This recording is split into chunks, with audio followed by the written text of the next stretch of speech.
Welcome to an all-new Nerds to Men. I am Brad Reed. I'm your boy Cameo. This is take 17,000. We're I think since you are out of the studio, we've lost all our chemistry. Yes. No, I kid. But it is one of those things where it's like, oh, am I going to talk over this guy or Right. Because I can see you, but I can't feel. Yeah, there you. might be a little.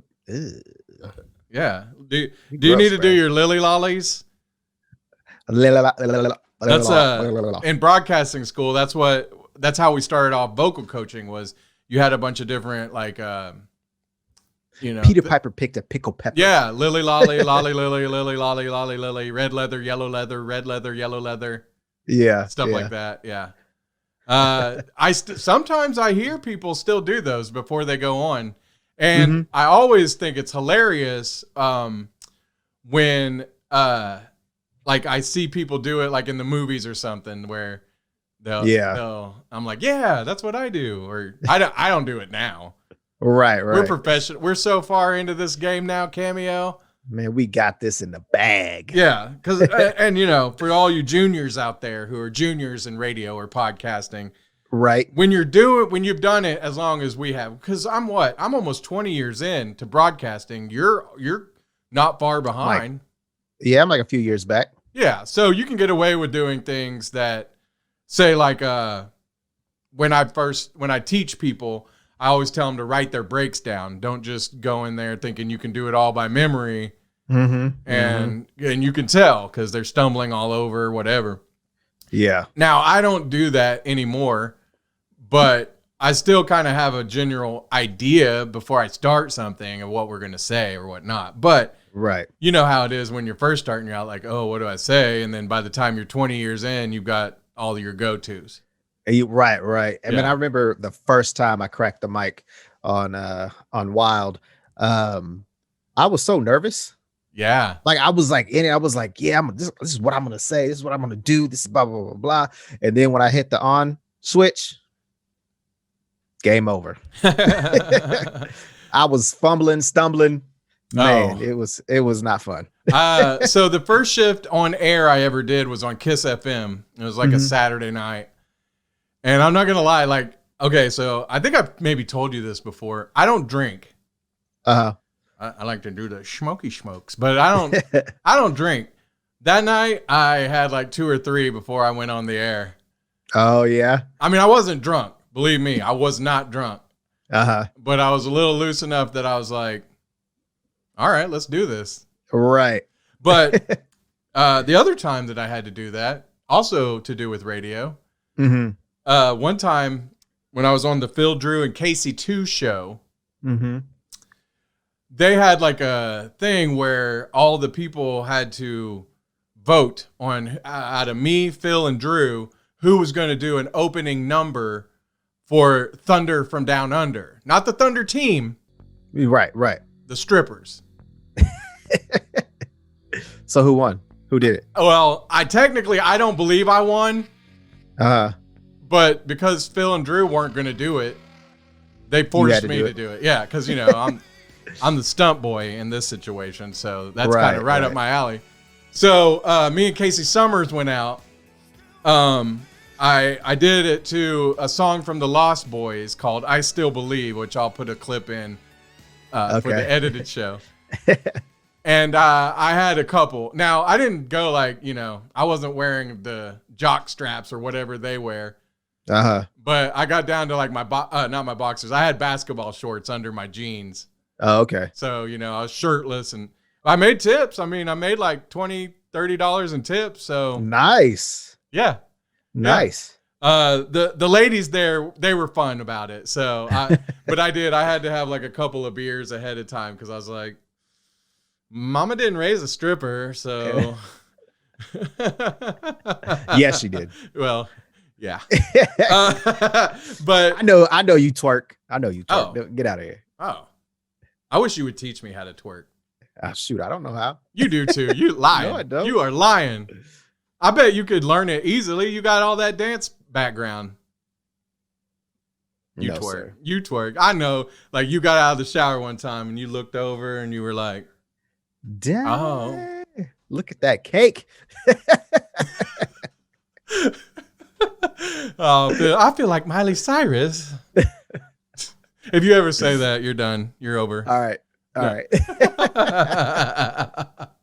Oh man, Cameo. So things are good. Things are good. That's good. How you like it? How you liking the new house? I love it. I'm still not in the permanent studio, but I kind of got it set up more in the office for more of a long-term situation in case it takes me a minute to move down there.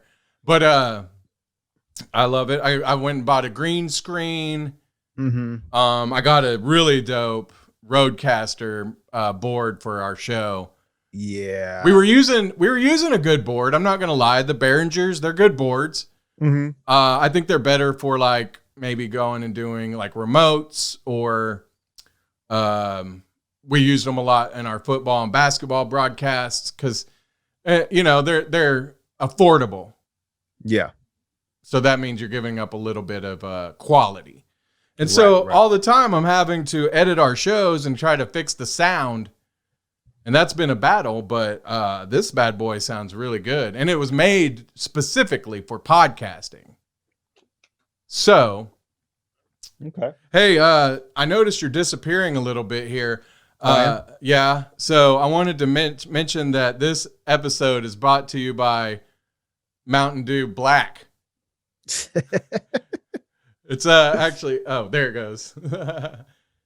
I was wondering if, because we were using a green screen, if it would do anything to my Mountain Dew.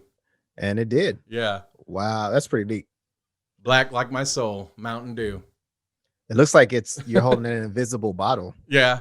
Because you can kind of see the outline. It's the Dark Saber version of Mountain Dew.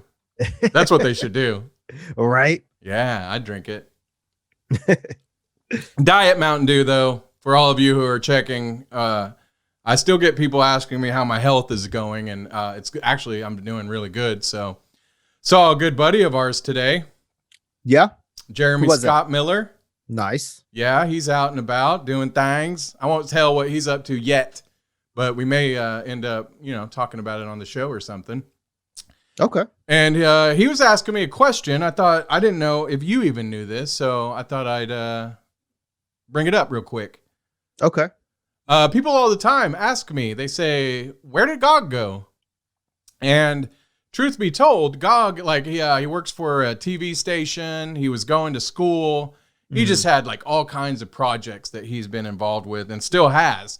Yeah. He does I think the pandemic kind of put a kibosh on his one show. It's called We Eat Out. So they would go and they would do shows where they would review, restaurants, their drinks, all that. But Gog and Billis Owings, who you know as well, they're in a movie on Amazon. Did you know this? No, I didn't. What movie? It's called Sasquatch County.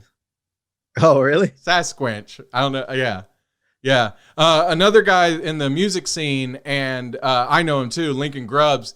I think he was the producer, and he had gone to OCCC in their film school, so he's learned how to do a bunch of this stuff. And so, yeah, they made a movie recently, and that's cool. It's on Amazon. So if you're like, what happened to Gog? I mean, he's big time now. Yeah, he's huge. So he's on Amazon Prime. Yeah, that's pretty cool. So, and makes me kind of jealous, but that's okay. That's okay. If I wanted to be in movies, I'm sure I would have probably moved to Hollywood and done that. Yeah. I have the face for it, right? No.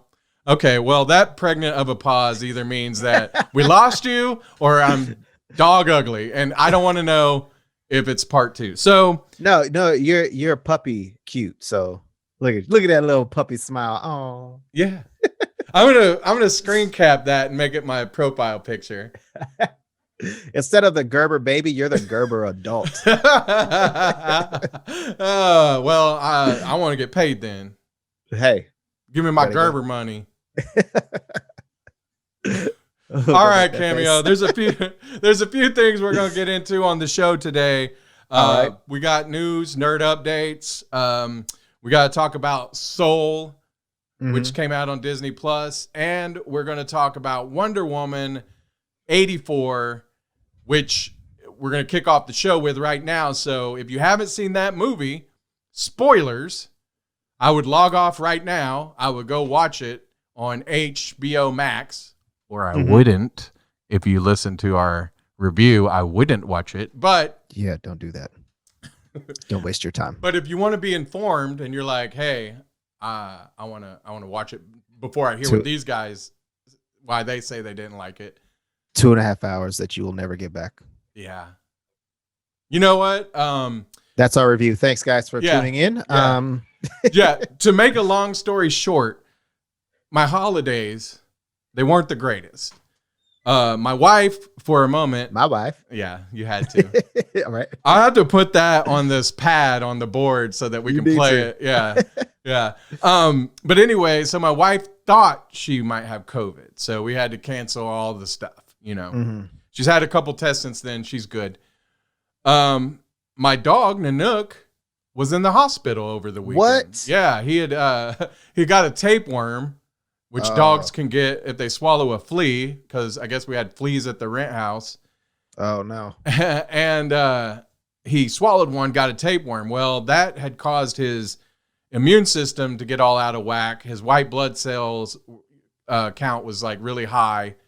And so, yeah, he was lethargic and dehydrated. He was still drinking water, but he wasn't eating, so he wasn't getting all the stuff.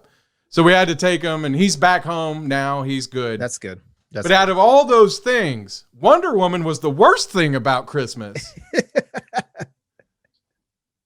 Yeah. Show over. That's it. That's all we have to say. Right. No. So, Cameo, let's start at the beginning. Okay. All right. First of all, Patty Jenkins, why? Why Patty Jenkins? Listen, I listened to, and I recommend anybody who, even if you didn't like Wonder Woman, I say go listen to her interview on the Mark Maron podcast. It's called WTF. And you know who Mark Maron is, right? He's the comedian in Glow, Joker, lots of stuff. Right. So he had Patty Jenkins on, which, you know, I didn't realize that she directed Monster, which that was a great movie. Monster. With Charlize Theron, where... yeah, the serial killer woman? Yeah. That's a great movie. I think that was her debut movie. She said she had made a film school movie back in film school. Guess what it was? What? Wonder Woman. Oh. No, I think it was it wasn't Wonder Woman, but it was a female action hero. Okay. So, I mean, I feel like she's wanted to do Wonder Woman for a long time, which she said she did. She actually had been attached to Wonder Woman during like the time of the Dark Knight trilogy, or she had asked to direct Wonder Woman then, and they were like, they were saying, nah, they didn't really want to do it, or the ideas that they had for it, she didn't want to do, so she ended up not doing it. Found out too, I didn't realize this, she was originally going to direct the second Thor. Did you know that? No, I didn't. Yeah, and then the ideas that they had for Thor, she didn't really love, so they went on with Richard Branagh. I can't remember how you say his name. Yeah, I can't remember. Which a lot of people didn't love that one. I don't think it was a great Thor, but I did kind of like it because Richard Branagh, the reason I know him is he's in a lot of Shakespeare movies. And so there was a very Shakespearean feel to that Thor, and then there was all the actors. But anyway, we're not talking about Thor, except for that she raved about Taika Waititi's Thor Ragnarok. And I was like, if that's what you consider a great comic book movie, you should have made one like that. Exactly. Because I feel like I don't know if it was like my excitement for the movie because of how good the first one was. Yeah. I didn't know if that kind of made my hopes too high for this movie. Or, you know, I just don't know. I know a lot of people there. Some people have said that they enjoyed the movie, which I say I enjoyed probably about 10 minutes of that movie. About 10 minutes. Yeah. But to start at the beginning, again, why Patty Jenkins? Why? But secondly, there was like an hour worth of stuff in that movie that wasn't needed, that could have easily been uh ran through. Mhm. Okay, yeah, we needed the history of the golden armor. I understood that part. Because where did this armor come if we didn't get a backstory for it? That, and then, of course, the message throughout the movie, truth, Right. doing things the right way. So even though you want something, you might not be able to have it if you don't earn it. Right. So Right. they showed us that in the beginning sequence, which I thought was great. I loved the Mm-hmm. beginning sequence. Thought it was Yeah. really well done. Then we get to 1984, and that's when I think everything kind of just went. Yeah. And I mean, the first action sequence was garbage. Um, it was maybe because I was watching it at home, maybe it needed to be in a theater to get the full theater experience. Mhm. But the whole like swinging around like you're Spider-Man or Running like the Indiana Flash. Jones, yeah, like it that was just too much. I understand she has her lasso of truth, and that's her main weapon. Um, but it's like all this like running around and jumping, swinging. I'm like, this isn't Wonder Woman to me. I'm not saying she does that in the comics, um, but she definitely didn't do it in the first movie. Yeah, and I'm not So like, I don't really believe that Patty Jenkins was wanting to make a comic book movie. She mhm, wanted to make a movie about Wonder Woman, mhm, and she loves, the thing about it was, and the kind of feeling I got throughout the movie, and I feel like a lot of people have said this as well. They say it seems more like an old school Superman movie, kind of silly, I can see that. from the 80s. And she actually said she didn't want to make a dark, gritty movie. She wanted it to be fun and yada, yada, yada. So, whilst I agree with her, like, okay, that would make for a good movie, this one just missed. That's what I think. And, it was interesting to hear, because if you remember, my criticism of the first movie was the ending. Mhm. I just didn't like it. It was all CGI'd, big thing coming from the sky or whatever, Yeah. just the typical thing. And I found out listening to her on the podcast, and I'd read it last week before actually Wonder Woman 84 came out. Mhm. And it was basically her saying that the ending of the first movie was all brought on by the movie studio. Again, Okay. they were like, she wasn't going to have him turn into Ares and do all the special effects. Mhm. Mhm. And then the studio came back and said, yeah, we wish you would, though. And, Yeah. at that point, it's their money. So Right. Right. I was like, man, okay, so this gives me hope for Wonder Woman 84, like Wonder Woman 81, not so great. Wonder Woman 82, 83, I didn't see those, but no, but so Get out. yeah, but so I really did. I don't know, maybe I had too much expectation for this. And I also, back to your point, I thought about the fact that maybe it was better like at a movie theater eating popcorn, and Yeah. I don't know, but I didn't love, basically, I'll start off with, I really just didn't like the premise from the get-go. Yeah. I know a lot of or there was, I'm gonna say a lot. I've talked to a couple of people. Some say that there was too many villains. But to me, Now, I mean, their villains weren't even like, really villainy. yeah, I mean, it was more of they're, and I get it. We want to sometimes, I don't know, make them, make sure that they have that human side too. But Right. like, But look at Birds of Prey, and like Ewan McGregor's, I'm blanking on his guy's Black name. Mask. Yeah, that was a great villain. Yeah. And that's the thing. Because I kind of felt like they or Patty Jenkins kind of took from Sam Raimi's Spider-Man Yeah, films, yeah, where I mean, the only person that didn't like become uh uh didn't show their soft side was Green Goblin. hmm All the other villains that have been in the Sam Raimi Spider-Man films, evil. yeah. Or, I mean, not evil. They had a human side to them. Like Well, they yeah, were but they ate it. they were you could take them seriously though as Right, foes. right. And so, like with Pedro Pascal, when he was supposed to be the villain, um, like it wasn't really.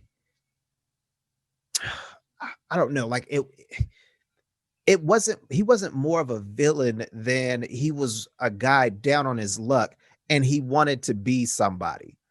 Yeah, It's not like the Joker who's just, wants to cause chaos and all that other stuff. It's not like Lex Luthor who wants power and wants to be the guy. It's just it was just a guy that was, who didn't have anything and he wanted stuff and he did his research on this wishing stone and he got what he wanted. Right. I don't know Like if you could hear my head thump on the mic, but the wishing stone just set off, like it just set the movie in a direction already that I was like, this is the premise of the movie. Yeah. A Yeah. wishing stone. Because, like, of course, it's the whole story as old as time, the monkey paw story, where you get what you wished for, but there's a price, and right. you end up probably not wanting to pay that price to get this thing that you wanted. So that was exactly what happened here. And that was what, set the whole movie into action. I did not like that. That was just so played out. So played out. It is. Like I kind of just wish because Kristen Wiig's character, Barbara Minerva, like I was thinking, she was gonna do some type of experiment and she's gonna become, Cheetah. But that didn't happen. She wished to be like Wonder Woman. She wished to be an apex predator. Randy Orton. Fine. Yeah, which is fine. That'd be awesome though if she like RKO'd somebody. I'm the apex predator. Right. That would have been hilarious. But he's the viper, not a cheetah. So yeah, well, I mean, I'm still a predator. So yeah, apex. He's the apex predator. Right. I can't believe you even remember Randy Orton. Hey, I used to watch wrestling back in the day. He's still like a major guy in wrestling. It's pretty cool. But anyway, go ahead. But yeah, like I thought that was going to happen. And I just thought, Pedro Pascal's character was going to be, some type of, I don't know, kind of like Joker, Ares. Riddler. Right. Oh, right. Yeah. Or like somebody like Ares that has powers. Yeah. Yeah. So, but then, the whole stone came. I think if they took the whole stone out and Pedro Pascal already had the superpower, they cut the whole love story between oh my goodness, Chris Pine and Gal Gadot's characters. Godot. I think Godot. Yeah, I gotta. Isn't it Godot? I don't know. I always anyways. say Godot. Actually, yeah. Now I can't remember it because, like, I think one time we were saying it was Gal Gadot. Yeah, I'm gonna call her Godot. That's fine with me. All right. But yeah, I think if they would have done that, I think the movie probably would have been a little bit better. But again, like Steve Trevor and Wonder Woman's story, it's over. Like it's done. And I was talking to my wife about this, and it was before Wonder Woman. Movies don't always have to have a love interest.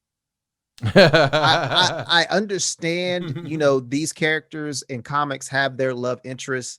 I know that, but you don't have to put that in every single movie. I get what you're saying, but love is such a motivating factor, right? I mean, we do all kinds of things out of love, good things, bad things. You see what I'm saying? Right. So I guess I kind of see what you're saying, but I could say in some circumstances, maybe not. Like I don't want to see a Batman and Catwoman romance, like that be the focus of a movie, right? Right. So, but that was the thing. Like we were asking for a while, how are they going to bring back Chris Pine's character? And the way they brought him back was horrible. That was not good. What is it? Now, but what you were saying, if you go listen to Patty Jenkins, did I just say that real oaky, like Jenkins? Yeah. I think I did. Patty Jenkins? I don't know how to say it. I don't know how to say it not oaky. Jenkins, but Jenkins. So I've lost my train of thought with the Jenkins. What were we talking about? You were saying basically we were talking about how Chris Pine came back in love.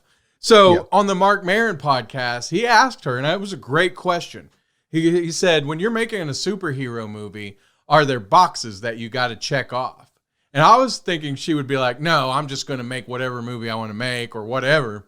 Mm-hmm. She was like, yeah, got to be a love story, got to be comedy, got to be this and that. And I was like, was Thor Ragnarok a love story? I don't recall like there being, I mean, there wasn't a love story in that, was there?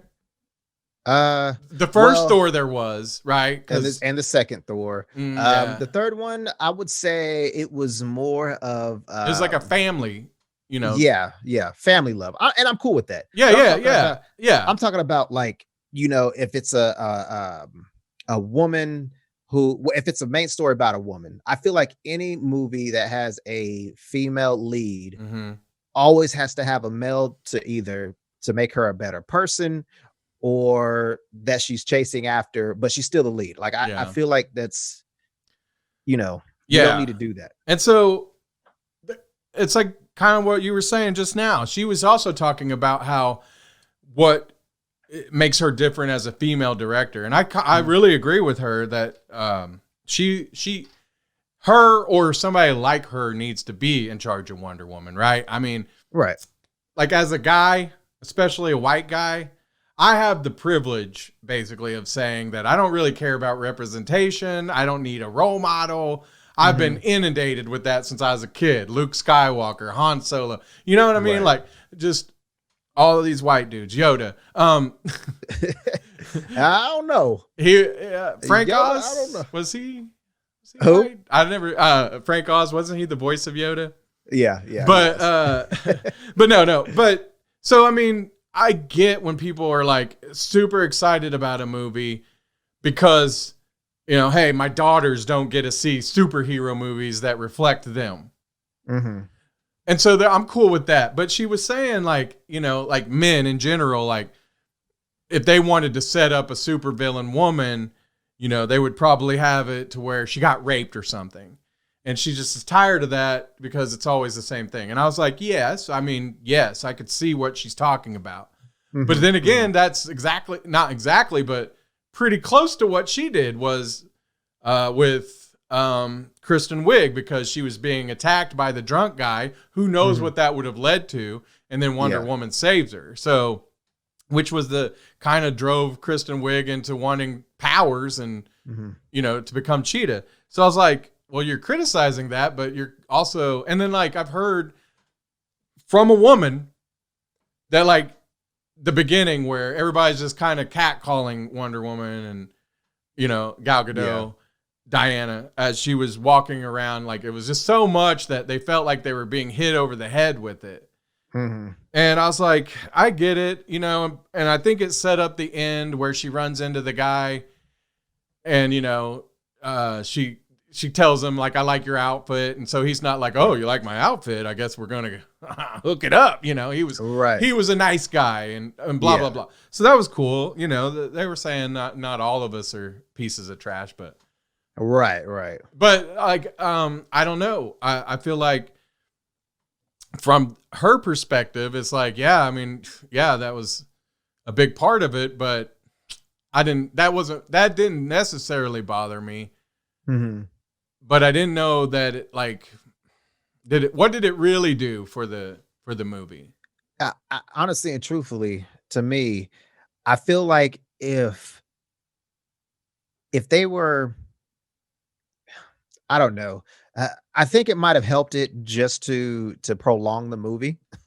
um, you know, with her love for Steve Trevor, um, I feel like that could have been like a flashback, maybe something that he said to her in the first movie, that we didn't see. Like this was something that wasn't shown, like maybe a deleted scene, that uh he basically said that you need to let go. Like her holding back maybe was a cause of her missing Steve Trevor. Sure. So, she's coming up against, two villains. Steve Trevor's like, you got to let go. This is blah, blah, blah, blah, blah. And then she gets empowered and kicks their butts. Yeah. But that's the thing. You could have easily cut all that out, gave her like a flashback to Steve Trevor, and then, finish the movie however you wanted to do it. But again, like love stories in like comic book movies is played out. That might be a guy thing though, right? I mean, I don't want to speak for women, but maybe there are women out there, because there were a lot of women that loved the movie. Mm-hmm. And maybe that's fine for them. I'm not saying that love stories are only something women would like or not, or guys wouldn't like that. But at the same time, maybe Patty Jenkins was, maybe that's a woman thing, right? I don't know. You see what I'm saying? I'm not saying it to be disrespectful. I'm just saying that's maybe where me and you don't get it. Possibly. But again, I still just don't feel like it was necessary. Yeah. It didn't help out, the story of her needing to get or stop Cheetah and Pedro Pascal. In a way it did, because they had to give her something that she wouldn't want to give up, right?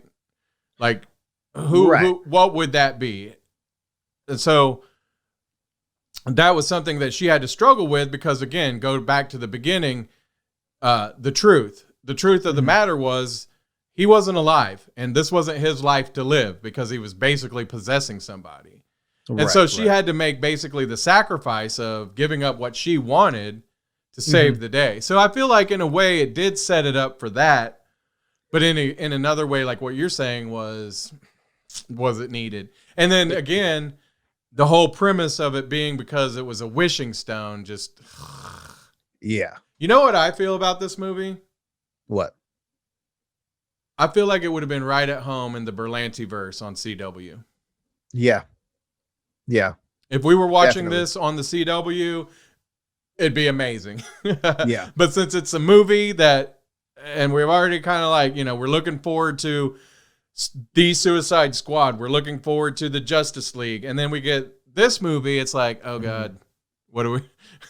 Right. But again, like I say, a lot of people like this movie, Cameo. I thought, it's 62% on, Rotten Tomatoes. It did go down though. Yeah, it was like an 89, I believe. Mm-hmm. Yeah. Oh, go ahead. Well, and it was not that there was a lot of competition, but it smashed the box office. All right. There's not a lot of that, that's like saying we're the best nerd podcast in Oklahoma. I mean, technically, yeah, but there's no competition. No, I'm kidding. Anyway. Don't kill us, anybody. Yeah. Don't come beat us up. We're nerds. We can't fight. So anyway, Cameo. I would say Gal Gadot, like, I liked watching her in this movie, and not just because she's hot. I thought she looked like she was having a good time. Yeah. Chris Pine, he's like, both of them still did a good job with what they had. Mm-hmm. I would rather see Chris Pine in Star Trek, to be honest. Yep. Yeah. Let's just see that instead. I'm totally down with that. Yeah. Kristen Wiig, man, just the typical Kristen Wiig. Mm-hmm. She was okay, and I love Kristen Wiig. Yeah. But, and wasn't Cheetah supposed to be even more of a badass? Yeah.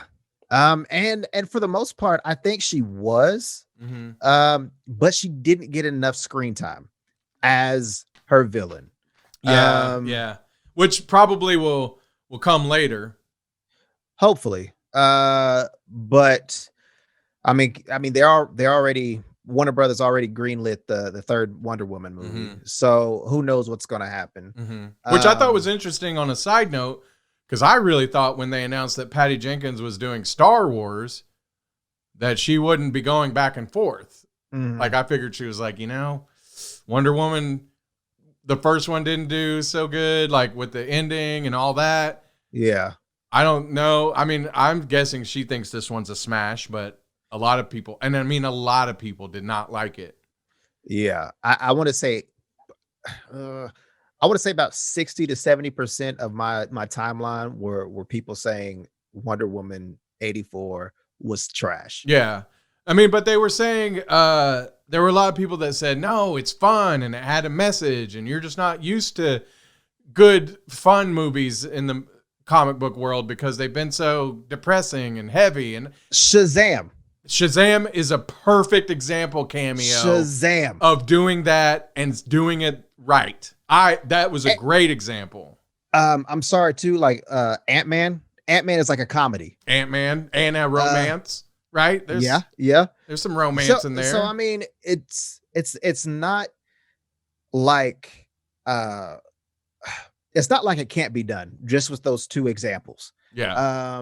And I know a lot of people didn't really care for Ant-Man. There was, they didn't think Paul Rudd did well. They didn't like the story. And I mean, I didn't love Ant-Man. It's not my favorite Marvel movie, but I didn't hate it. Right. And I really wasn't sitting there the whole time like I was with Wonder Woman as things unfolded. Like, this is dumb. Like, me and my family were watching it, and I was like, is this movie almost over? Like, I almost fell asleep. Yeah. Like, I was getting tired, and it wasn't even late. I would say it was about an hour into the movie. And so we started watching it, like, I want to say at 9 or a little bit before 9. So 10 o'clock isn't late. Mm-hmm. And the movie ended around between 11:30 and 12. So I was just like, this movie is taking too long to get to where it needs to be. And then by the time it got to Pedro Pascal, I can't remember his name in the movie, but when he got to the president, that's when it started picking up, because you saw Kristen Wiig, Cheetah's character, Kristen Wiig, as Barbara Minerva, not as Cheetah, come in and kick Wonder Woman's butt and the whole U.S. staff. So, but she had the Cheetah superpowers. She just wasn't Cheetah yet. Right. I mean, or at least the beginnings of the superpowers. Right. Right. So, but then again, but I mean, I guess what she had was all of Wonder Woman's powers, but she wanted to be better than Wonder Woman. Right. And I mean, again, the movie had a message. Yes. Women are so catty that way. Get it? Catty. Yeah. Cheetah. I got Cheetah. Yeah. Just for those that didn't get it. We're going to have every woman hate us. I know. Because of that. Just because of that. Oh, whatever. No. But I really don't. I don't want to take away from the people that actually love this movie, liked this movie, felt inspired or whatever by this movie. Mm-hmm. For these two nerds, it wasn't for us.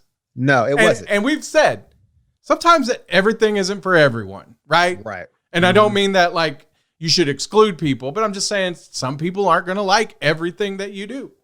And see, and the thing is too, I know people might be like, oh, well, Cameron, you don't like DC films.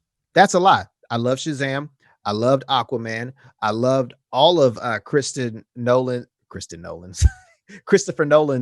Batman movies. I love the first Wonder Woman. So it's not that I don't like DC is that DC hasn't really put out hitters. It's because I can't say this for this movie because I don't know. It seems like Patty Jenkins had a lot of control over this one. Mm-hmm. But they need to let a lot of the David Ayer, Zack Snyder, like a lot of these guys, they need to let them just do what their artistic vision is and quit getting so involved and telling them to change things. I know at some point they probably, everybody needs to be reined in a little, right? Right. You have all these great ideas and some of them aren't going to work. And so that, the studio comes in and says, well, we know because we make tons of movies all the time. Right. But then again, it's like, I don't know that they know better because a lot of the times the things that I hear about don't make for a better movie. In fact, I feel like that's what exactly, if you point to some of these movies and say, this is why I didn't like it, that's usually why. Yeah. So, but again, she wrote and directed this movie, so I'm sure they didn't. In fact, she said the whole wishing stone premise she came up with while making the first movie. Okay. So I'm like, you were sitting on that for that long and you didn't think maybe there was a better... Right. Or who all made this movie? Like all these people didn't stop and say, a wishing stone, really? Nah. Right. So Pedro Pascal. We just got a whole 10 years of a movie that dealt with stones. That's what somebody told me this morning. They were like, I just saw all the Avengers movies with all that. And right. We had to deal with 6 stones for 10 years. Yeah. You wanted to put something that has been passed down through the ages, that wiped out civilizations. And you want to put that in this movie. I don't want to see a wishing stone. Let the villain be the person that grants wishes. Yeah. I other than that, like that was dumb. The whole fighting. This is what really makes me upset.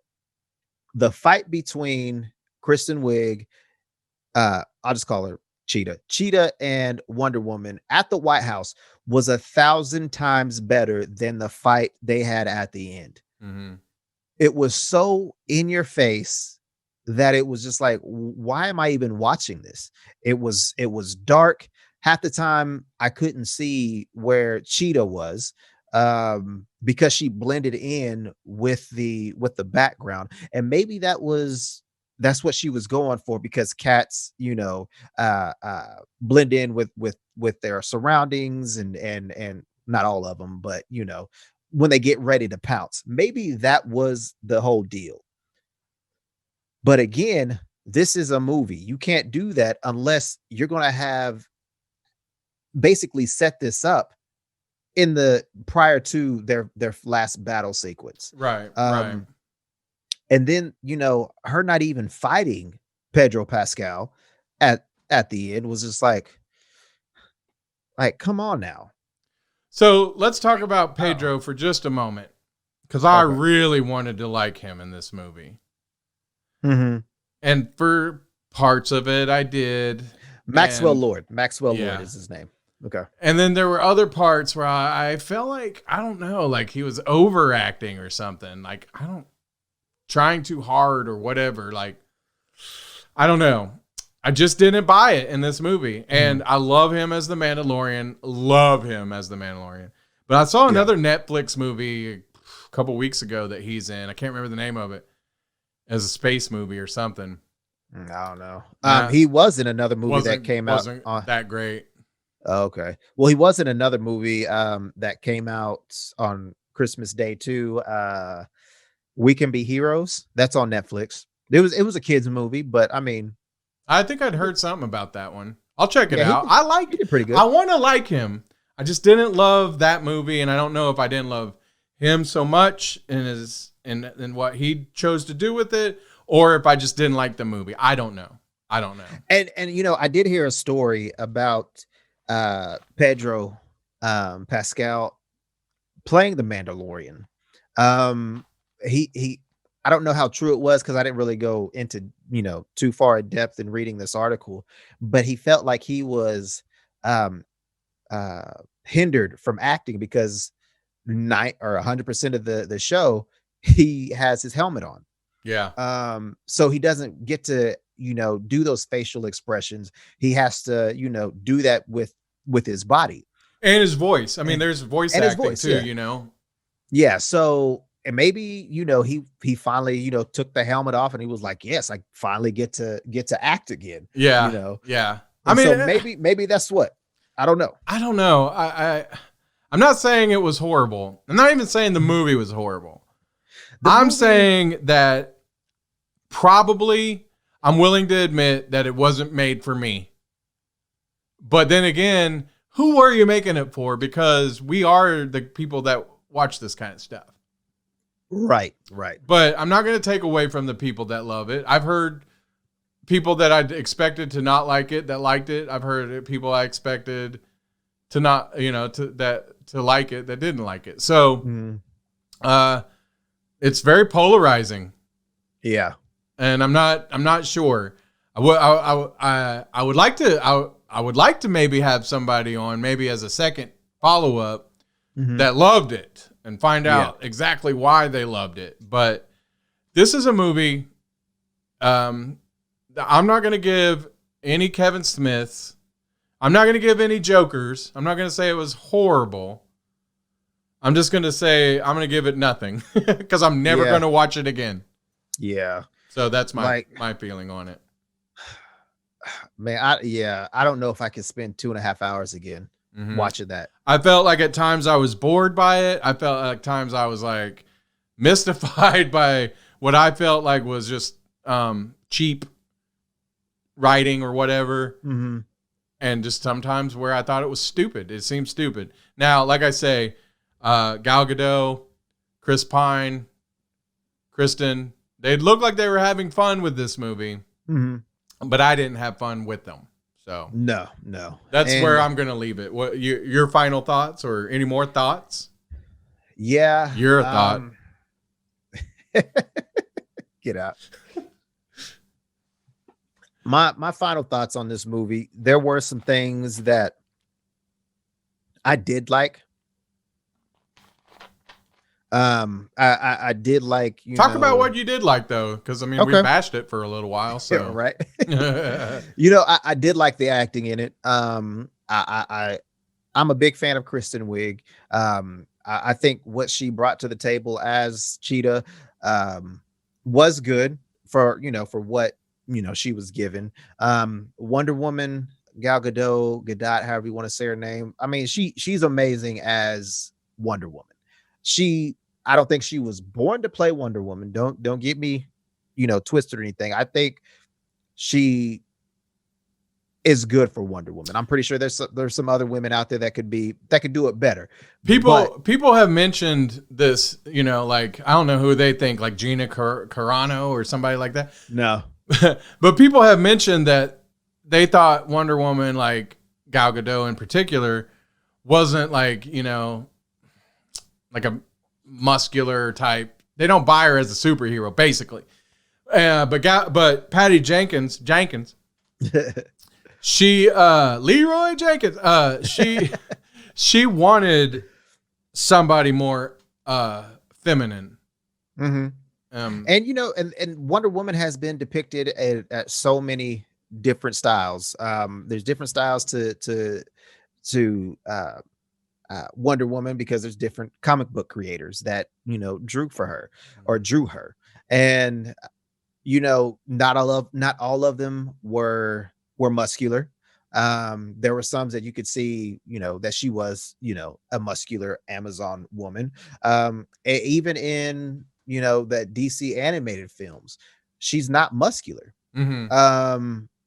She if you wanted to put an animated version on a live action body, that would be Gal Gadot.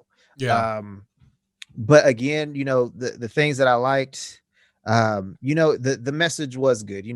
Be truthful. Earn it. Yeah, like Yeah, and the whole thing about having it all means you lose something. Yeah, because wanting it all. Most people that have it all I would imagine anyway, have done some things that we wouldn't necessarily want to do to get there. Yeah. You know what I mean? Right. So, all that being said, the message was good. Everything else, I mean, as a whole, that did outweigh the bad for me. So yeah, that's all I have to say. Okay. As a radio guy, this whole premise of, they have to be touching him.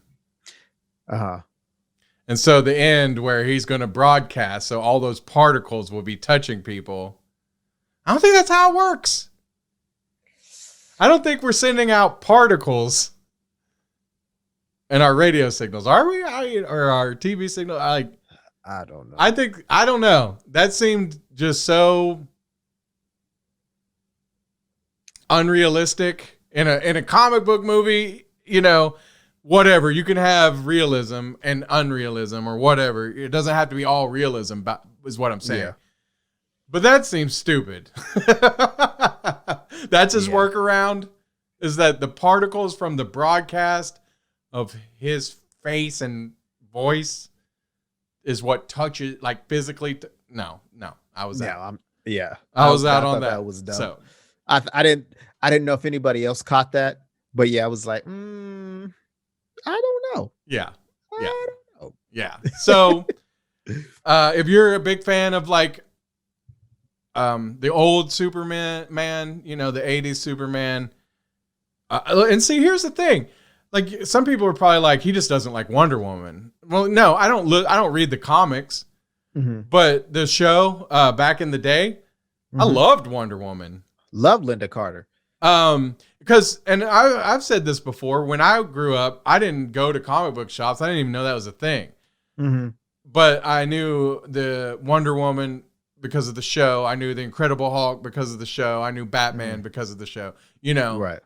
So that's how I got into it. And I loved Wonder Woman. Watched it all the time when I was a kid.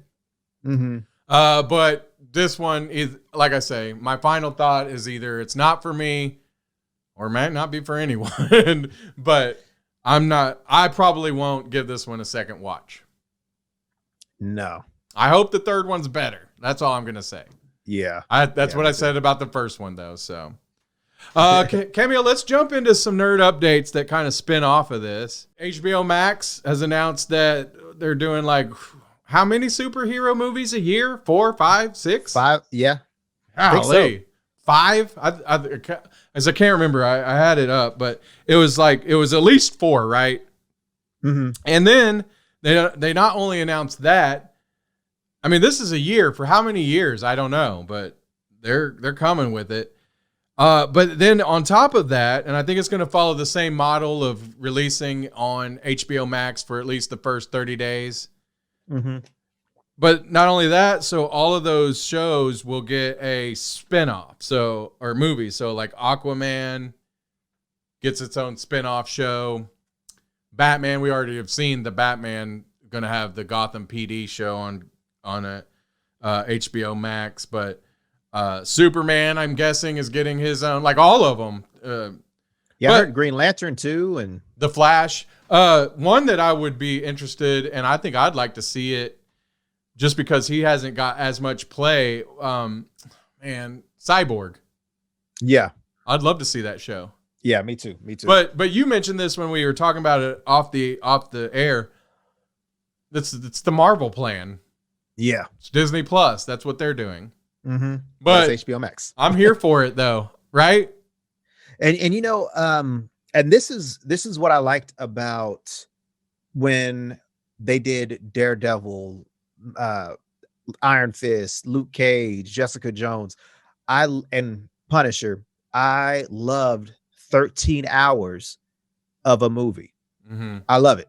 That's basically what it was. It was just, obviously there are episodes. Yeah. But it was nice to see a whole story progress over one big old villain. Yeah. You don't get, an hour and a half to 3 hours of screen time to dive in deeper to the villain, because we all know about the heroes and the villains. but it's different when you get to see more of them on screen rather than just reading about them. Right. Because you get definitely a lot deeper look into what makes them tick, or just a lot of things they have time to flesh out with a TV show. That you're right, they don't have time to wrap into 2 or 6 hours if they do 3 movies or whatever. Right. So yeah, I'm like you said, I'm here for it. I'm here anyway, right? Right. Life in quarantine. Yeah. But the only downside to that is that prices are going to go up for streaming services. Yeah. So there's already talks about Disney hiking up their prices for Disney Plus. And it's only been out. How long has this been out? A year. Okay. So a little over a year. Which is kind of normal. But again, it's just like now, HBO Max. I prefer HBO Max to Disney, and that's just because HBO Max right now has a lot more stuff that I will watch. If you have kids, of course, Disney Plus, and then if you want to go back and watch some Star Wars stuff and whatever, and of course, with all the new stuff that Disney Plus is going to put out, which we talked about on the last show. Yeah. We're never going to go to the theaters again. So no, and I'm cool with that. Yeah. I feel bad. I really don't like to say that because I feel bad. And we talk about this like almost every show, but I just don't want to put people out of work. But again, no, I totally understand. Yeah. But then again, what happened to all the people who used to make laser discs? They're out of work. And we're like, I don't care. I'm streaming. Right. So Spotify. It is maybe what will end up being the new normal.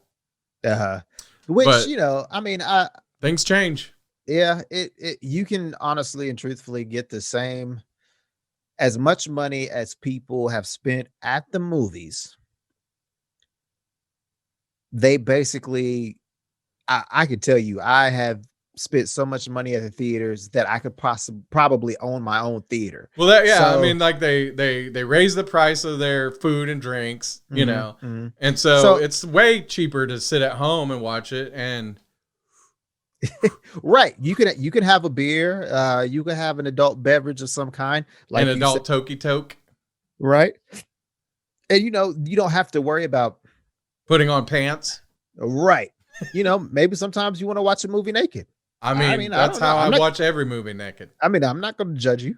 You have, though. You don't like to come over to watch movies with me. I judge you just because. Yeah. Well, see, the thing is, you want to sit right across from me when you want to watch movies naked. So that's just exactly. No, I don't like that. Like just sprawled out. Right. Yeah, so we don't do that anymore. But no. So that's what's quarantine. Up. I think that's the biggest nerd updates that I have for this week with everything that we've been talking about. So let's talk about it. One more movie that came out on Christmas Day. All right. You had HBO Max. We'll go to Disney Plus. I really didn't even know anything about this movie. Ooh, I like that cameo. Shoot, I'm never going to do all these special effects that I put up and down. Like I'll make it easy if you're going to be doing it like that. I likes that. Okay, so here it is. Soul. Jamie Foxx. Glow. Another SNL. Like we had Kristen Wiig on Wonder Woman. Now we have Tina Fey in Soul. I'm gonna say, like, I heard I didn't really know anything about Soul. I didn't even really plan on watching it until you said that you loved it and wanted to talk about some things that I guess kind of upset you though.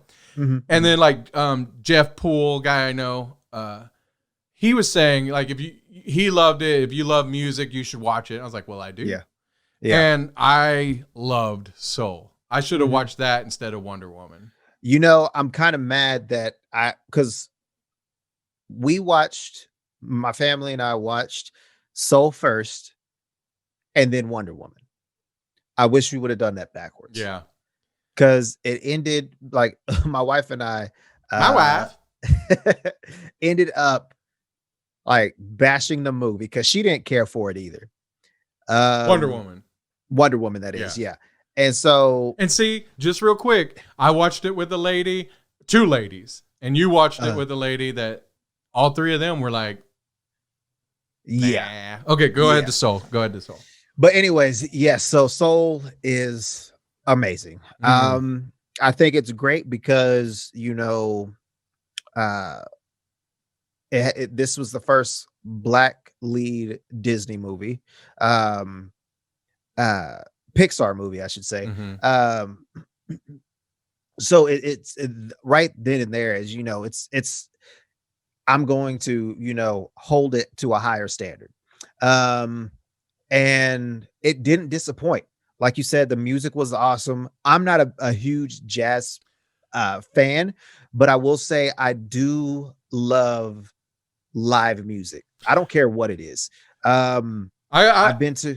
Go ahead. No, finish yourself. Okay. I've been to all types of concerts except for country. I will never do country, but you know, I've been to all types of concerts, rock with the cat, you know, hip hop, R&B. I've been to, you know, open mic nights in New York. And what's awesome about this movie, obviously it's based in New York. It brought me back to this place in New York called the Underground. It's by NYU. So if you're ever there, I don't know if it's still there, but I mean, place is amazing. Each night had its own night. So there was open mic night, poetry night, Colombian music night, hip hop night, but it was all different artists and you know, them bringing their own flavor to it. And that's what that place, you know, reminded me of, because it's literally a basement. And as soon as you walk into the I think it was the High Note, I believe the place was called, the venue was called in the movie. Yeah, in the movie. Yeah, the High Note. Yeah. So just like the Underground, you walk downstairs, or just like the High Note at the Underground, you walk downstairs. And that just automatically was like, yes, I'm back there in New York at the Underground, but it's called the High Note, and it was amazing. But yeah, it's like, I'll let you say what you have to say. I was just going to say, when it comes to jazz, I like New Orleans jazz a lot. It's got a little more pep in it, you know, the brass bands and all that. New York kind of jazz, I'm not a huge fan of. But I will say this, since we've been PG controversial all night, and this is just me. I don't like jazz or the blues when white people do it. Hey, I ain't mad at you. I'm just saying, I just don't think it has the same soul. Pointing at it. I really don't. I really don't. You know, they invented it, so.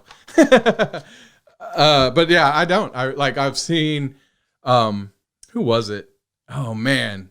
Oh, golly. He's such a big, huge singer, songwriter. Eric Clapton. Okay. And all he did was like a blues set. And I was like, you don't have the blues. You don't have the blues. Okay. Right. So anyway, we won't get too big into that, but just me personally, I don't really like to go see jazz unless it's under certain conditions. Kermit Ruffins, though, in New Orleans, I'll go see him every time. He's awesome. But like I say, New Orleans jazz is a whole other animal. Yeah. But anyway, let's go back to Soul, because it wasn't all about music, but it was a very big driving force in the movie. And are we going to spoil? Should we say spoiler alerts right now? I would. I mean, I feel like if you want to get into like some of the stuff you didn't like, we might have to. Yeah. We're doing spoilers. Okay, so basically, if you haven't watched Soul, you know the drill. Spoilers, but it's about a guy who's a music teacher. He longs to do more. He longs to play, you know, jazz at the clubs and do the shows and all that. You know, I'm a musician. You just have like a certain different feeling you get when you play live in front of people, and you know, especially when you kill it that night. So exciting. So, but he comes into some misfortune and dies. Yeah. Basically. And I, first of all, real quick, did you feel like this was a kid's movie or like more of like a middle, like junior high and adult kind of movie? I would say more of an adult type movie. Me too. Yeah. Some of the jokes, like hilarious Marie Antoinette when they show her soul. Oh, yeah. Hilarious. But I don't see any child getting that, right? No. And I was telling my wife about that too, and she was like, I didn't catch that. I was like, yeah, Marie Antoinette, remember? Yeah, we were like, dying laughing. Okay. Yeah. And there was like other things. There were so many things like that where they were talking to like Carl Jung and different people, philosophers and different things. And they would say things that you're like, that's hilarious, but no kid's going to get it. Right. It reminds me of watching Pinky and the Brain back in the day. And they would always talk about Orson Welles. And I'm like, who is Orson Welles? But come to find out, like one of the guys who created it or wrote, like was a huge fan. So he would put in all these references. But as a kid, I was like, I don't know who that is. And then, but then as an adult, I was like, oh, I know who that is because I watched Pinky and the Brain. Yeah. At least heard of them. But back to this, I kind of felt like the whole subject matter and all of it, a kid could watch it, but they're not going to appreciate it as much, right? Right. Okay. And I feel like because, like you were starting to say, oh my goodness, Joe Gardner, Jamie Foxx's character, was, his whole life he wanted to play music. That was his dream. Yeah. And there were things that after he died, you kind of see why some of those things didn't happen. It was his sound, or it was this, it was that. So then he reverted back to teaching. Right. I'm pretty sure somebody that wanted to be like their father and play music at the high note, that and you just end up teaching. It's just like, well, dang, I'm here teaching kids, and I want to be doing this. And it kind of just reminds me of how I feel. Yeah. Like I'm an entertainer. Yeah. Always have been. And seeing him go through what he's done, and it's like, I relate to him. Yeah, I totally related to him. So, but think about this. So the message almost kind of parallel to Wonder Woman in a way, which is, him and the other character played by Tina Fey, they were looking for their spark. Like what gives them motivation? What is their thing that they love? But it was also kind of like, appreciating what you have, not wanting for things that are kind of too far. Like, they're not always the things that are going to make you the most happy. You think you want it, but you might not. Right. Mm-hmm. And so here's a way that they did it in a different movie without wishing stones and all that, where it totally was like, and again, two different movies altogether, but they didn't force this. It didn't feel forced. So there was a lot of religious undertones in this movie, right? And it wasn't a completely original idea. You've seen movies like Heaven Can Wait, or, where you're not ready to go yet into the light, So it wasn't, like I say, completely original, but the way they did it, so much better. It wasn't heavy-handed. It wasn't forced. Yeah. But like with the religious undertones of it, it was kind of more of like a Hindu, kind of like a Eastern philosophy kind of feeling of, and maybe even like, is this all a simulation, or, you know what I mean? But like, we're all energy, we're all the same, and we can reincarnate, or different stuff like that. Now, they didn't get into it to where it was like dogma, but it was there. So was that what made you upset? No, not at all. Because it didn't upset me, and I have certain religious beliefs too, but I just took it for what it was, which was a story. Yeah, and again, I know how to separate reality from fiction. And again, this is at the end of the day, this is a cartoon. This is a movie that was trying to send a message, and it did it very well. But the thing that I didn't like is this is the first Black lead Pixar movie. The majority of the movie, he was either a cat or a ghost, or a soul, I guess you could say. That didn't sit well with me. And then, Tina Fey basically took over his body. Kind of like with the Chris Pine thing and all of that. Yeah. But go ahead. But that's what upset me. You have a woman voice playing a male figure. That doesn't really relate. I don't care for that. I'm not the director. I'm not, the visionary for this. So maybe it was innocent. But I feel like probably, but I feel like anytime there is a Black lead in a Disney movie, they're not really shown in the light that they should be. Like Princess and the Frog, I haven't seen that movie. So whatever I've gotten from that movie is from secondhand. I refuse to watch what did I say? Princess in the or whatever it's called. But Princess Tiana wasn't a real. When I think princess, I think of a kingdom. I don't think of a bayou in Louisiana. That's where my people come from. No, and there's nothing wrong with that. The Caddo. But I don't feel like that's, especially when you put, Jasmine, Snow White, Belle, all of those have like huge castles and horses and carriages and everything is like boom, boom, boom. Like, why couldn't,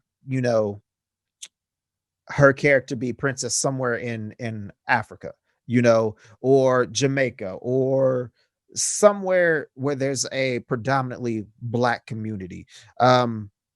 And then I think she turns into an animal at some point in the show, or in the movie. I don't know, but that's my what I don't like about Soul is that you have a Black man who ends up being a woman, and then the Black man ends up being a cat.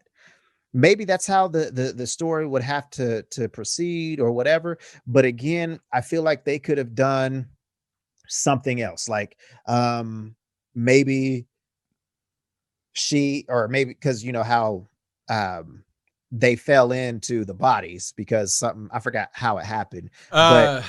Well, so in that regard, I thought that was hilarious. No, it was funny. They were both looking at because his soul was on its way to heaven or whatever they called it.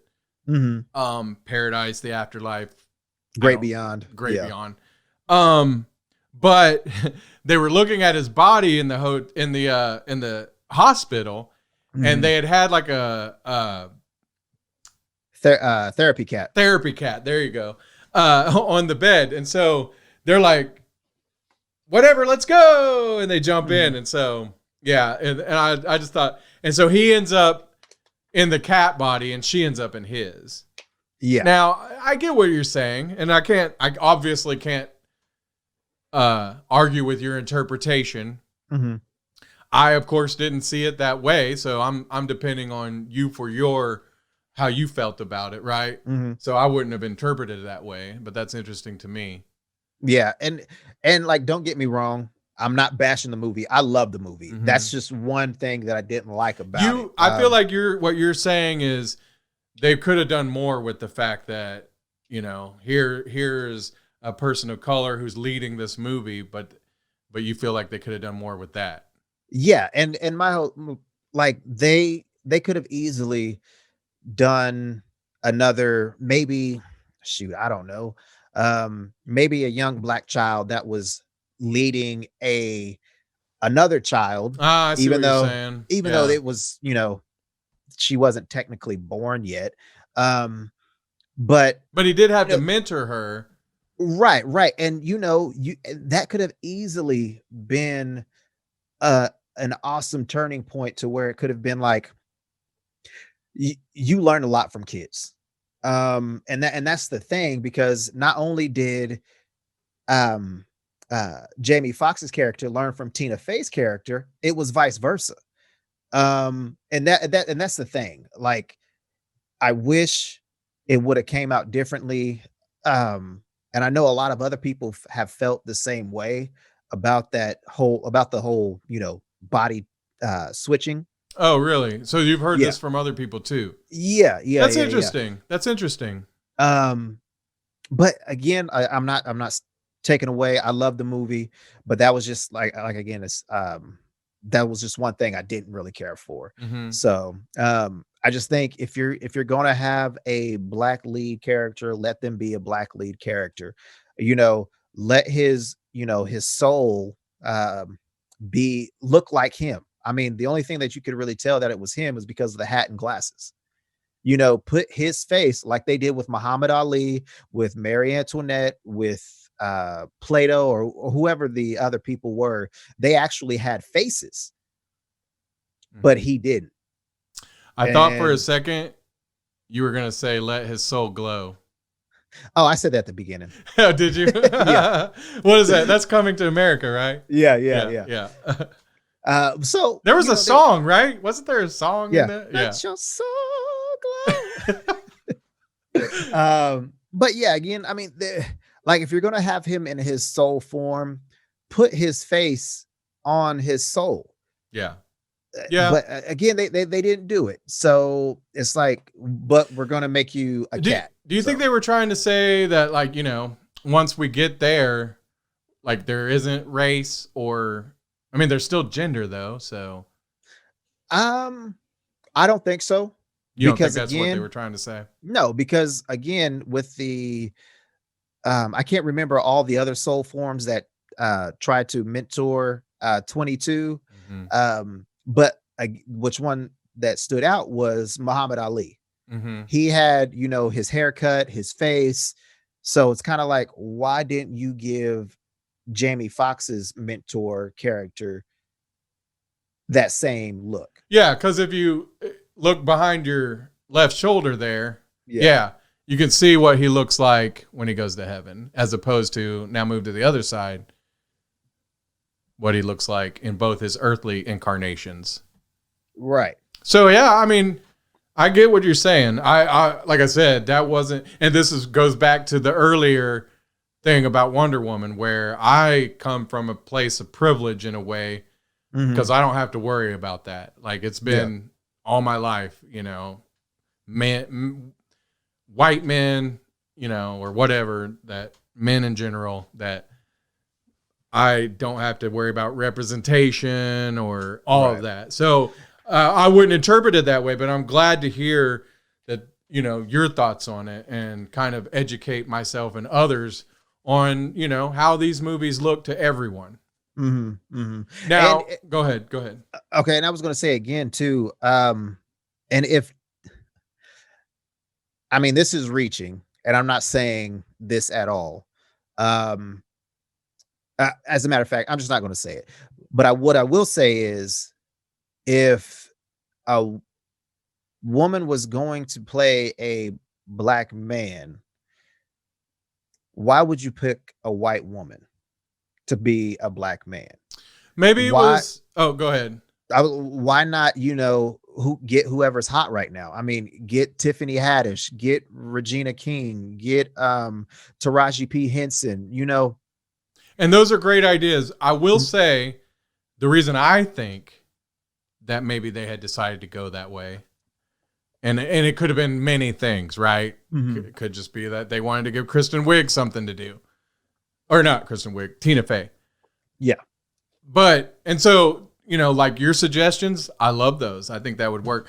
Now, there is a thing in movies called binary opposites, right? To where you have him who's a black man.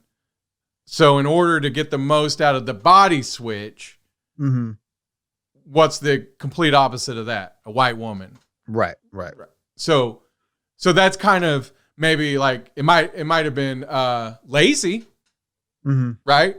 But I feel like maybe that's what they did. They went with that formula of, okay, binary opposites. And you see that in a lot of movies when you start breaking them down. Yeah, and I understand that. And but again, I get what you're saying though. Yeah. So I just want to reiterate that did not outshine or outweigh my I wouldn't say I love the movie, but my like for the movie. Yeah. So yeah, that's just one. I wouldn't say it's small, but it's one thing that that made me like, Disney, y'all could have done this a little bit better. Right. And again, I think, they got everybody on board because nobody knew what Soul actually really was until we watched the movie. Because I didn't know Tina Fey was in the movie. I didn't know anything about this movie, to be honest. The only thing I knew was Jamie Foxx was the lead, and that was that. Yeah. So, I honestly didn't know that it was going to go the route it did. I kind of felt like maybe Soul was in reference to the music. Yeah. And it probably is. It's probably a double entendre, or however you would say that. Right.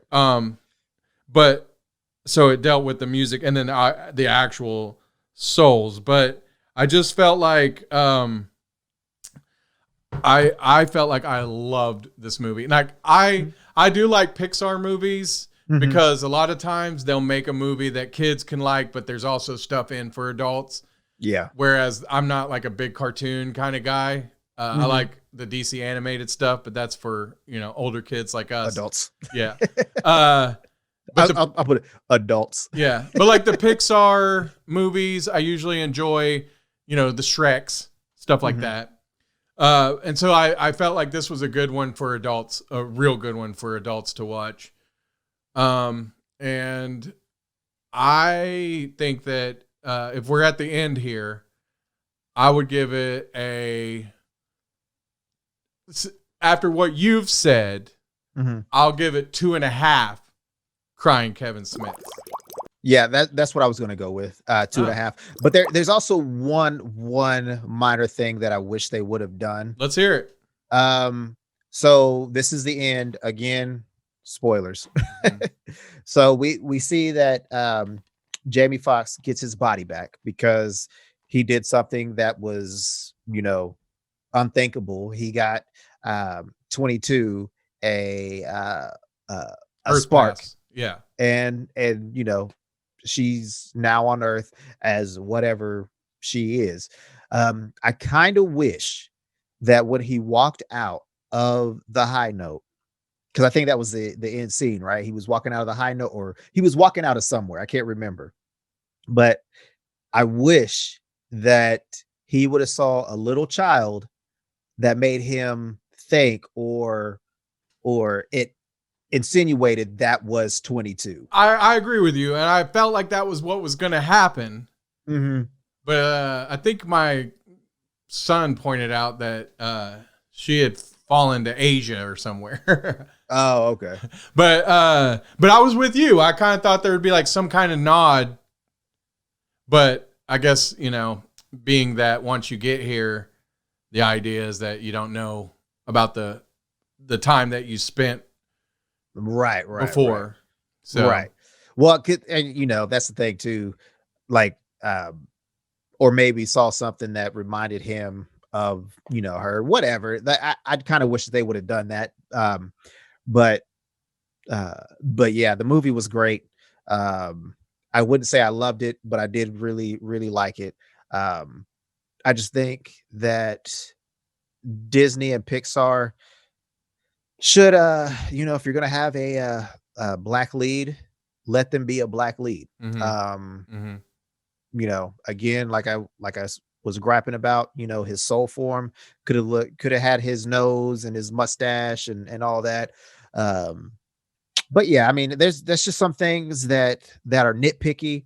But here's the thing that needs to be brought up. Yeah, because they were embracing this, the fact that Jamie Foxx was the lead, right?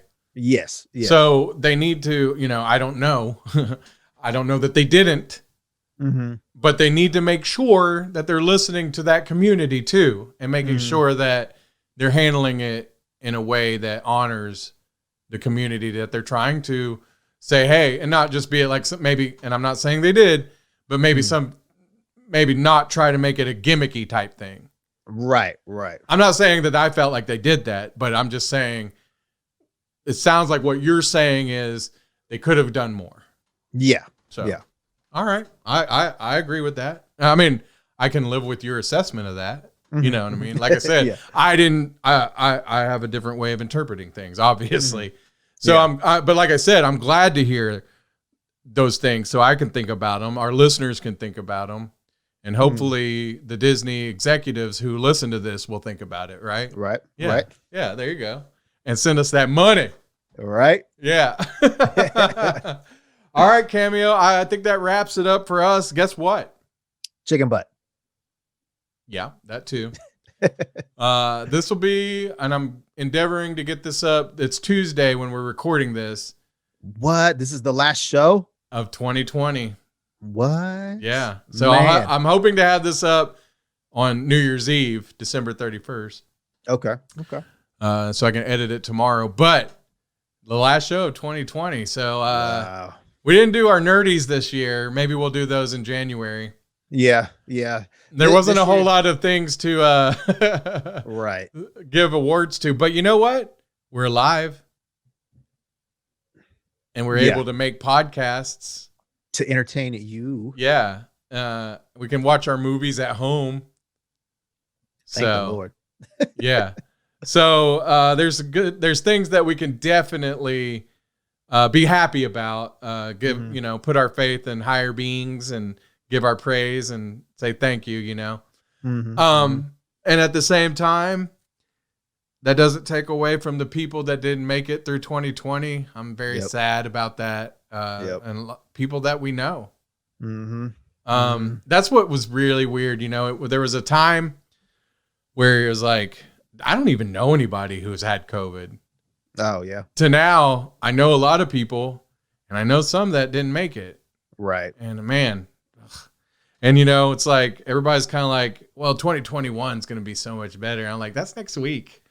Yeah. But as a whole, maybe with vaccines and everything, maybe it'll get better. And I hope it does. I have faith. But if not, Jesus, come get us. Beam us up, Jesus. Right? Yeah. So anyway, that's that. Yeah. All right. Yeah, man. All right. So we'll be back in 2021. See you guys next year. Yeah. We're still planning on trying to do it weekly. We got a Patreon coming. Let me just go ahead and talk about that real quick. Yeah. Definitely what we're going to do. I'm working on it right now, getting it all set up. You can go to our Patreon, and it won't just be us. You can get our shows. You can get the Me and Mine show with Sheba. If you go to our Facebook page, we share her shows all the time.